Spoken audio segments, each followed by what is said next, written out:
ეს საპროტესტო შეძახილი ახლა ყველაზე ცხადი დადასტურება გახდა. როგორ გაიყო ქართველი ხალხისა და საქართველოს მმართველად დასმული ქართული ოცნების მისწრაფებები და რაც უფრო შორსაა ხალხისა და ოცნების განწყობები, მით უფრო დაახლოვდა მათი შესაძლებლობები.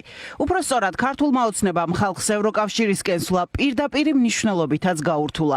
თუ აქამდე ირაკლი კობახიძეს მოუწია ევროპაში გასამგზავრებლად ვიზის აღება, ახლა ამ რეალობაში მთელი ქვეყანა აღმოჩნდება. უკვე აშკარაა, რომ ოცნება არაპირებს პირობების შესრულებას, რომლებიც ევროკავშირმა აგვისტოს ბოლომდე დაუთქვა და რისი არ შესრულების შემდეგ უკვე უვიზო მიმოსვლა გაუქმდება. თანაც ამას ოცნება პროპაგანდითა და დეზინფორმაციით ფუთავს და ისე წარმოაჩენს, თითქოს ეს ხალხის გადაწყვეტილება და არა მისი.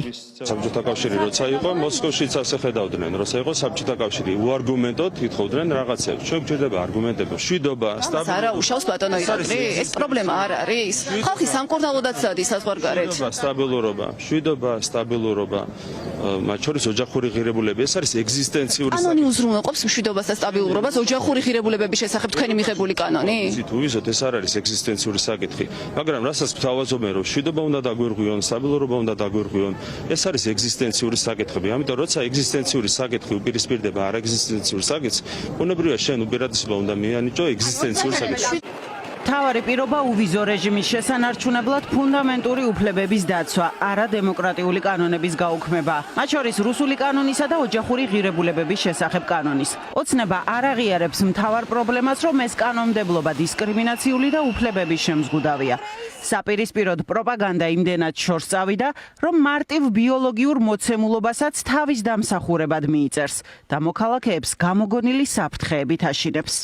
ბრიუსელი გვეუბნება, რომ ჩვენ ავყვეთ ცრუ იდეოლოგიას და ვთქვათ, რომ კაცი შეიძლება გახდეს ქალი. ეს იგივეა, რაც ბრიუსელს მოეთხოვა, რომ გვეღიარებინა, გვეთქვა, რომ დედამიწა არის ბრტყელი. მაგრამ თქვენი კანონი ქალი კაცი გახდებოდა და კაცი ქალი ამ ქვეყანაში? ნახეთ, ევროპაში სადაც კაცი ქალი ხდება, დიახაც, სამართლებრივად.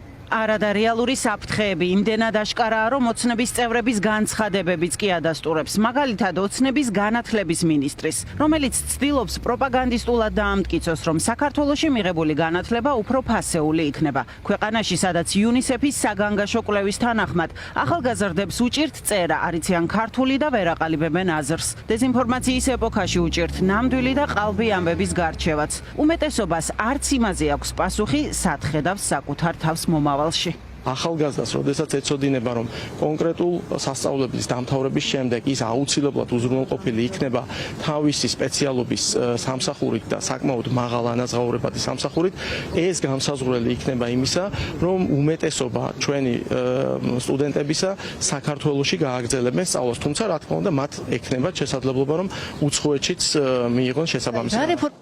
განათლების მიღების მსურველების გარდა ევროპაში მოგზაურობა სხვა ათასობით მოქალაქესაც გაურთულდება, რომლებიც სამკურნალოდ, სამუშაოდ, ოჯახის წევრების მოსანახულებლად თუ უბრალოდ სამოგზაუროდ მიდიან. ვიზის მოსაკრებელის გადახდის გარდა პირველი ეფექტი ადვილი შესამჩნევი იქნება თვითმფრინავის ბილეთების გაძვირებითაც.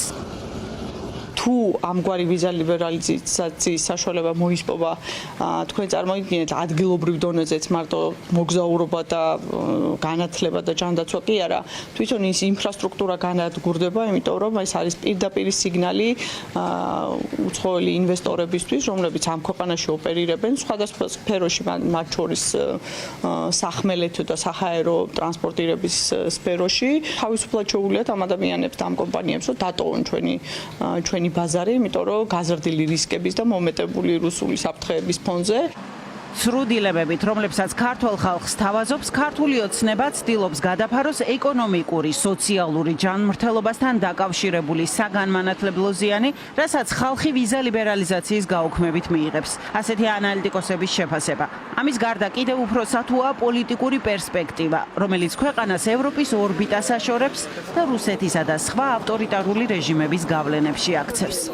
100,000-ობით ადამიანისთვის ეს არის ის საკითხი, ექნებათ თუ არა მათ შვილებს საჭმელი, წყალი, ლუკმაპური და ასე შემდეგ. იმ შემთხვევაში გადავარჩენთ უვიზო მიმოსვლას, თუ საზოგადოება კვლავაც იბრძოლებს იმისთვის, რომ ეს ყველაფერი გადარჩეს და ევროკავშირი დაინახავს, რომ საქართველოს საზოგადოებას აქვს შანსი, რომ დაამარცხოს ივანიშვილის რეჟიმი და დააბრუნოს ქვეყანა ევროპულ ლიანდაგზე. ოპოზიცია დარწმუნებულია, რომ ქართული ოცნება ამ გზისკენ მიზანმიმართულად მიდის და მისი მიზანი დასავლეთისგან ქვეყნის სრული იზოლირება. ერთადერთი გამოსავალი კი მათთვის რეჟიმის ცვლილება. სანამ რეჟიმს აქვს ძალაუფლება მიტაცებული, ვერც უვიზო მიმოსვლას ვერ შევინარჩუნებთ, ვერც ევროკავშირის წევრი სახელმწიფო ვერ გავხდებით, ვერც ნატოს წევრი სახელმწიფო ვერ გავხდებით და საბოლოო ჯამში ვიქნებით სულ ამ ქაოსის დაპირისპირების, სიღარიბისა და უბედურების მორევში. ქართულმა ოცნებამ შემოიღო დრაკონული კანონები, რომლებიც ემსახურება მხოლოდ და მხოლოდ მათი ძალაუფლებაში ყოფნის გახანგრძლივებას და იყენებენ პოლიტიკური რეპრესიებისათვის. ამის გამო საქართველოს მოქალაქეები ვეღარ ისარგებლებენ უვიზო მიმოსვლით. ევროკავშირთან ურთიერთობის ამ პრივილეგიას, რასაც უვიზო მიმოსვლა ჰქვია, ვადა ახლა მხოლოდ თვე ნახევარი აქვს. სექტემბრიდან ვიზა ლიბერალიზაცია დიდი ალბათობით გაუქმდება.